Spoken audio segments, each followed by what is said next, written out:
Hi friends, అందరికీ నమస్కారం.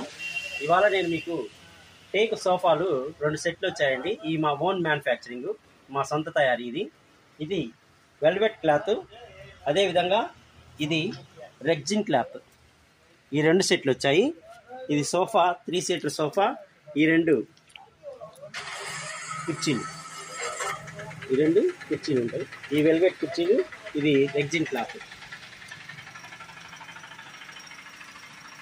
Back side ఈ కుర్చీలకి బ్యాక్ సైడ్ ఈ విధంగా ఉంటుంది. మోడలు హ్యాండిల్స్ ఈ టైప్లో ఉంటుంది. సైడ్ ఫ్రేము ఇలా ఉంటుంది. ఈ టేక్ సోఫాల వల్ల ఉపయోగం ఏంటంటే, కొన్ని సంవత్సరాల తర్వాత ఇది పైన ఫోము దెబ్బతినిపోయినా కానీ ఈ ఫ్రేము ఇలా ఇదే విధంగా ఉంటుంది. మళ్ళీ పాలిష్ చేసుకొని నీట్గా సోఫా కుట్టించుకుంటే మళ్ళీ కొత్త దాని మాదిరిగా ఇదే విధంగా ఉంటుంది. కాబట్టి ఎవరికైనా ఈ టేక్ సోఫాలు అవసరమైతే మా ఆర్ఆర్ ఫర్నిచర్ మాల్లో మా వద్ద ఉన్నాయి. మా వద్ద బజాజ్ క్రెడిట్ డెబిట్ కార్డ్ సౌకర్యం కలదు. అదేవిధంగా నా ఛానల్ని లైక్ చేయండి, షేర్ చేయండి, కామెంట్ చేయండి. ఇలాంటి మంచి మంచి వీడియోలు ఇంకా కొత్తవి మీకు చూపించాలంటే నా ఛానల్ని సబ్స్క్రైబ్ చేయండి. Thank you friends.